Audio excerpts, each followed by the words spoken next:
ठाणे शहरातील सततच्या वाहतूक कोंडीमुळे नागरिक त्रस्त असताना वाहतूक विभाग मात्र नवनवीन तंत्रज्ञानाने दंड आकारत आहे। या दुहेरी कोंडीच्या मनस्तापाला सोमवारी महाराष्ट्र नवनिर्माण सेनेने वाचा फोडली।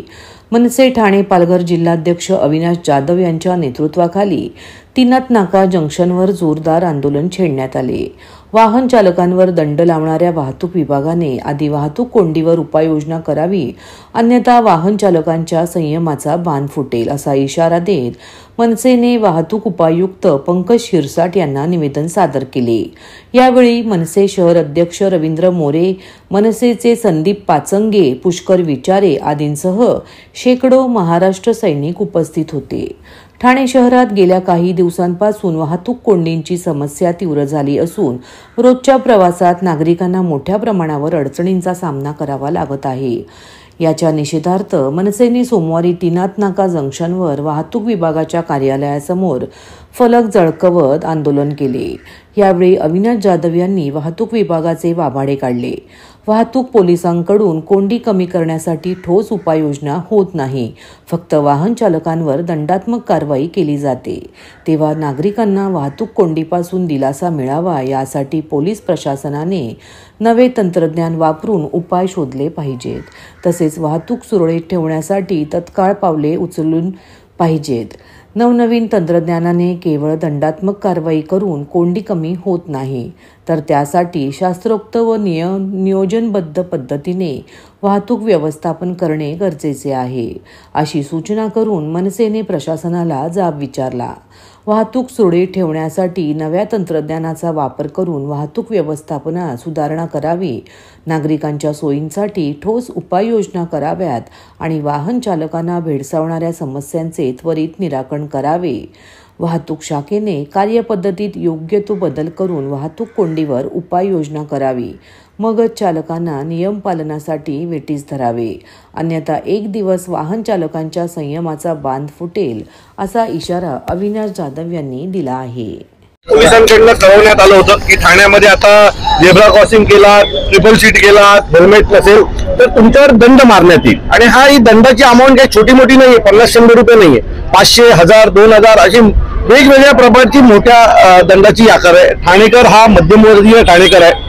जर तुम्ही रोज प्रत्येकाला चलन मारणार असाल तर मला असं वाटतं ठाणेकरांनी मग सायकली घ्याव्या लागतील आम्हाला विकत।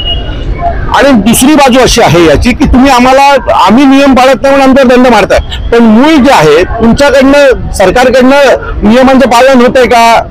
चांगले रस्ते दिलेत का तुम्ही आम्हाला? आज वसईवरनं ठाण्यात यायला 5.5 तास लागतात, भिवंडीवरनं ठाण्यात यायला 3 तास लागतात, शिवपाट्यावरनं ठाण्यात यायला 2.5-3 तास लागतात, मुंबईवरनं ठाण्यात यायला आणि मुंबईला जायला तुम्हाला माहिती आहे काय परिस्थिती आहे? हा ठाणेकर ट्रॅफिकसाठी पूर्ण आतमध्ये अटकलेला आहे। तो मी त्यांना विनंती केली की प्रेम एकतर्फी नसावं, म्हणजे तुम्ही टोईंग पाठवलात की लोकांनी दंड भरावं, तुम्ही दंड मारलात की आम्ही दंड भरावं, पण तुम्ही आम्हाला ज्यावेळेला सुविधा देतात त्यावेळेला आम्हाला कुठल्याही प्रकारची सुविधा मिळत नाहीये। आम्ही प्रचंड त्रस्त आहोत ठाणेकर म्हणून, आम्हाला आता वेळ लागेल अशा प्रकारे या ट्रॅफिकच्या वेगात आम्ही अटकलोय। घोडबंदरला जर तुम्ही गेलात तर घोडबंदरच्या लोकांनी आता आंदोलन सुरू केलेली आहे ट्रॅफिकवर, त्यांनी कुठल्याही पक्षाला सोबत न घेता त्यांनी वैयक्तिक आंदोलन सुरू केलेलं आहे। तर मला असं वाटतंय की ट्रॅफिकचा जोपर्यंत तुम्ही विळखा कमी करत नाही तोपर्यंत आमच्याकडनं हे चलन घेणं बंद करा। आज तुम्हाला सांगतो समृद्धी महामार्ग 5 वर्षात पूर्ण झाला, पण तो भिवंडीचा ब्रिज होत नाहीये 200 मीटरचा। तुम्ही जर घोडबंदरला गेलात तर घोडबंदरला जी काय ट्रॅफिक आहे म्हणजे शिस्त आम्ही पाळायची, म्हणजे ट्रक 4-4 लेन मधनं येतात त्यांचं काय करणार? त्यांना तर हायकोर्टाचे नियम आहेत, सुप्रीम कोर्टाचे नियम आहेत, त्यांच्या बाबतीत कुठलेच नियम नाही। 4-4 लेन मध्ये ते गाडी चालवतात ट्रकवाले, पण आम्ही इथे ट्रिपल सीट चालवली, हेल्मेट नाही घातला तर लगेच आमच्यावर दंडात्मक कारवाई होणार। मग त्यांच्यावर काय नाही होत? नियम असा आहे की सकाळी 8 नंतर दुपारी 12 वाजेपर्यंत आणि संध्याकाळी 5 ते रात्री 10 वाजेपर्यंत शहरामध्ये ट्रक आले नाही पाहिजे, हेवी ट्रक, मग ते कसे येतात? मग त्यांना का नाही नियम आहे? जिथे तुमचा पोट भरतं तिथे तुम्ही आम्हाला तिथे सगळे नियम पायधुळी तुळवणार, आणि जिथे सर्वसामान्य ठाणेकरांचा विषय येतो तिथे मला असं वाटतं की अशा प्रकारचे नियम आम्ही लादून देणार नाही। ही आमची आज पहिल्यांदा शहर ट्रॅफिक यांना विनंती आहे की तुम्ही कुठल्याही प्रकारचं असं हे करू नका, नाहीतर या सर्वांच्या विरोधात संपूर्ण ठाणेकरांना एकत्र करून आम्ही मार्च काढू। खूप थकवा आला एवढा प्रवास करून। बाबा आता ऑटोमॅटिक गाडी घेण्याची वेळ आली। हो ग, पण महाग असणार ना। TGSB चा व्हेकल लोन आहे ना, आता कोणतीही अपग्रेड अगदी सहज शक्य। TJSB व्हेकल लोन्स, अपग्रेड करा आरामात. एकीकडे नवी मुंबई आंतरराष्ट्रीय विमानतळ सुरू होण्याच्या हालचालींना वेग आला आहे, तर दुसरीकडे या विमानतळाला भूमिपुत्रांचे कैवारी स्वर्गीय राष्ट्रीय नेते दी.बा. पाटील यांचे नाव देण्याची मागणी समस्त भूमिपुत्रांची असून तसा ठराव राज्य शासनाने केंद्र सरकारकडे पाठवला आहे. मात्र हा ठराव पाठवून देखील नाव देण्याबाबत केंद्राकडून काहीच हालचाली होताना दिसत नाही. त्यामुळे दी.बा. पाटील यांच्या जन्मशताब्दी वर्षाचे औचित्य साधून व विमानतळाला नाव द्यावे ही मागणी करत समस्त भूमिपुत्रांच्या वतीने भिवंडी ते नवी मुंबई विमानतळ व जासई अशा कार रॅलीचे भव्य आयोजन करण्यात आले होते. राष्ट्रीय नेते दी.बा. पाटील यांचे सध्या जन्मशताब्दी वर्ष सुरू आहे. तसेच त्यांचे नाव नवी मुंबई विमानतळाला देण्यात यावे अशी सर्व जनतेची मागणी आहे. त्या संदर्भात राज्य पातळीवरचे सर्व ठराव आणि प्रक्रिया पूर्ण होऊन सदरचा प्रस्ताव केंद्र सरकारकडे प्रलंबित आहे. येत्या काही दिवसात सदरचे विमानतळ सुरू होण्याची शक्यता आहे. मात्र नामकरणासंदर्भात शासकीय स्तरावर फार हालचाली दिसत नाही. मात्र केंद्रात काहीच हालचाली दिसत नाहीत. त्यामुळे दिबांना मानवंदना देण्यासाठी व सरकारचे लक्ष वेधण्यासाठी ही कार रॅली काढण्यात आली आहे. आणि हा एक ट्रेलर आहे. ज्यावेळी समस्त भूमिपुत्र लाखोंनी रस्त्यावर उतरेल तेव्हा खरी ताकद दिसेल, असा इशाराही खासदार सुरेश म्हात्रे यांनी दिला.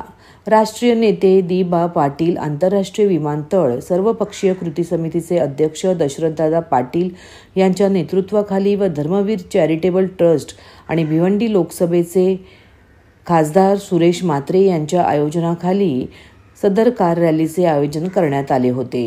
खरं म्हटलं तर शक्ती प्रदर्शन म्हणण्यापेक्षा जो स्थानिक भूमिपुत्रांचा प्रतिसाद आपण पाहता, ही राष्ट्रीय नेते दी.बा. पाटील साहेबांविषयी आदर, सन्मान आणि आमच्या मनात असलेला त्यांचा अभिमान आपण पाहत असाल.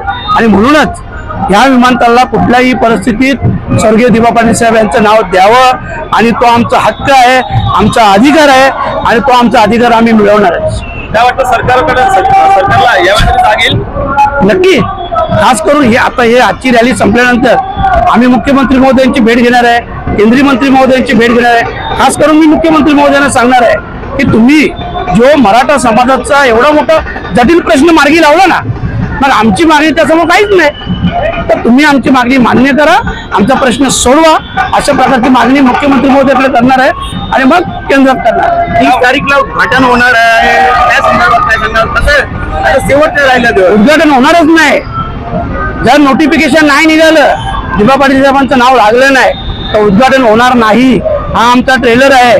तुम्ही लाखोच्या संख्येने लोक पाहाल. मग उद्या धावपट्टीवर उतरायला लागलं तरी चालेल, ही लक्षात ठेवा. आगरी बांधव पेटून 100% आगरी कोळी बांधव हा क्षत्रिय समाज आहे, हे तुम्हाला माहीत असेल. आणि आमच्या न्याय हक्कासाठी आहे ना, आमचा संघर्ष, आमचे विवेक होते, तुम्ही पाहाल. फक्त तो नोटिफिकेशन काढावं ही आमची मागणी आहे, तो आमचा सन्मान आहे आणि आम्ही तुमची ऋणी राहू. तर तुम्ही आमचा हक्क दिला म्हणून, पण नाही दिला तर मग आम्ही आमचा हक्क घेणार. एकनाथ शिंदे देखील सांगितलं होतं की नवी मुंबईची विमानतळ दी.बा. पाटलांचं नाव देण्यात यावं, परंतु सरकार पुढे असून त्यावरती ठोस पावलं उचलून दिसून येत नाहीये.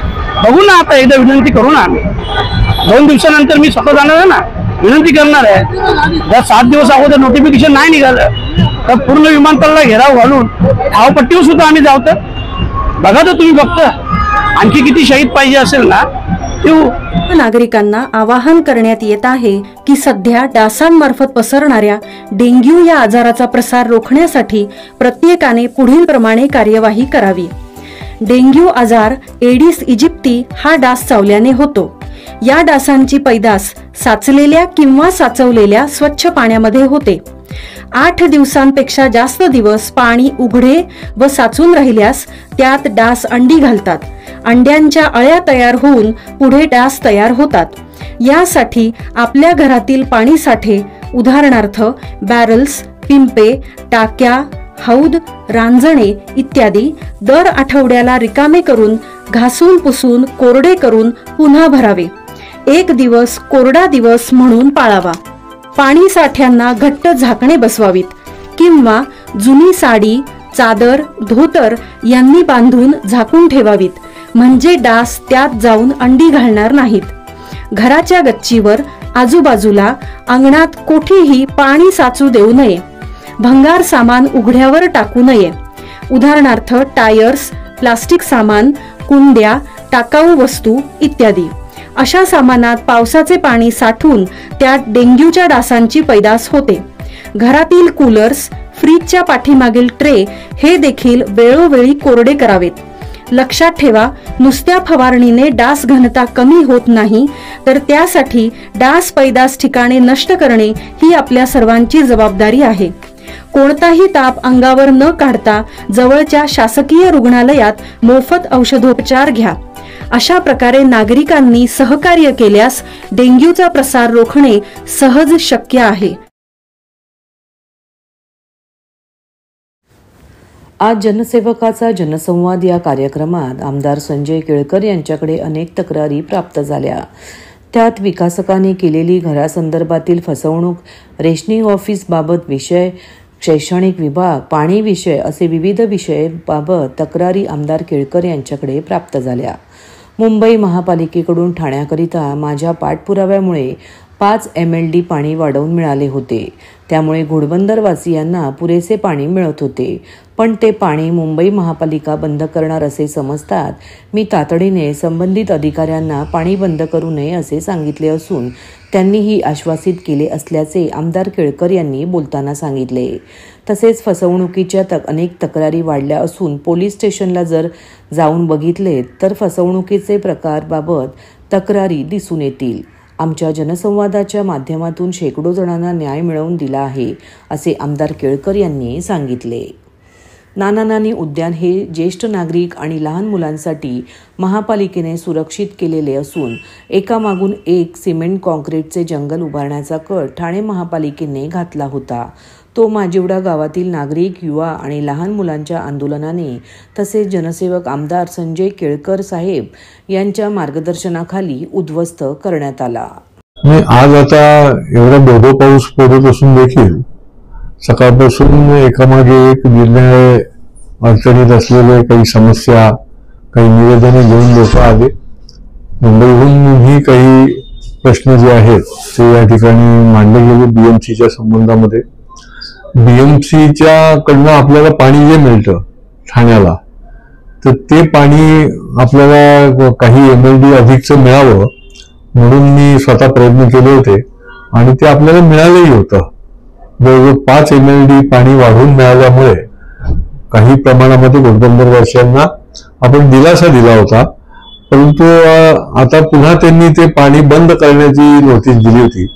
तर त्या अनुषंगाने माझं BMCच्या अतिरिक्त आयुक्तांशी पण लगेच बोलणं झालं, कारण आपल्या लोकांची विनंती होती की हे पाणी बंद होता कामा नये. तर त्यांनी पण आश्वासित केलं की हे आम्ही चालू ठेवू आणि तुमचं जे पाणी बंद करण्याची जी नोटीस दिलेली आहे तर ती आम्ही योग्य वेळेला मागे घेऊ. आता जे चालू आहे ते चालू ठेवू. अशी काही सार्वजनिक लोकांच्या संबंधातलेही विषय अधिकारी पुढे आणतात आणि याच्यामध्ये लोक घरं बुक करतात, घराचाही पत्ता नसतो आणि पैसे देऊन बसलेले असतात. अशा प्रकारचे केसेस आज पण आल्या. म्हणजे ही एक वेगळीच मोडस ऑपरेंडी सुरू झाली आहे की लोकांकडनं पैसे घ्यायचे आणि हे गरीब लोक आहेत बिचारे. म्हणजे ज्यांनी आता पैसे दिले त्याची मुलगी जी आहे ती बिचारी दिव्यांग आहे, त्याला स्वतःला इतकी गरिबी आहे तरी देखील त्या माणसाने 3 लाख रुपये दिले आणि अजून एक वीट दिसत नाहीये आणि पैसेही परत केले जात नाही. त्याला त्याच्या ऑफिसमध्येही उभं केलं जात नाही. तर त्याच्यामुळे आम्ही आता त्या विकासकाशी संपर्क केलेला आहे आणि येणाऱ्या काही दिवसांमध्ये त्याला निश्चितपणे आम्ही न्याय देण्याचं काम करू. आपल्या इथे सध्या भरती प्रक्रियेचं आम्ही जसं प्रशिक्षण घेतलं परवा, तर फायलेरिया डिपार्टमेंटमध्ये जे कॉन्ट्रॅक्टर लोक आहेत ते देखील माझ्याकडे आले होते, कारण त्यांचंही अचानक काम बंद करून टाकलं. आता जी 5-5, 10-10, 20-20 वर्ष काम केलेली आहे तरी जायचं कुठे, तर तोही विषय नोकरदारीच्या संबंधामध्ये या ठिकाणी लोक घेऊन आले होते. असे विविध विषय. याच्यातला महत्वाचा विषय अगदी सुरुवातीला मी आल्या माझ्याकडे जो आला, ही घोडबंदर वासीय जे आहेत जसं ट्रॅफिक जाममुळे त्रस्त आहेत तसं रुंदीकरण जे आहे म्हणजे सर्व्हिस रोड मुख्य रस्त्यामध्ये घ्यायचा घाट घातला जातो. त्याच्या संबंधी बरंचसं आम्ही मुवमेंट सुरू केलेली आहे. त्याच्या संबंधातले MMRच्या बरोबर मिटिंग देखील घेतलेल्या आहेत. परंतु त्यांनी पुन्हा एकदा या ठिकाणी त्यांच्या निवेदनं दिली. जवळजवळ 10 असोसिएशनच्या लोकांनी मिळून पुन्हा ती निवेदनं दिली. त्याचंही पुढच्या काळामध्ये आम्ही मार्ग काढतो आहोत.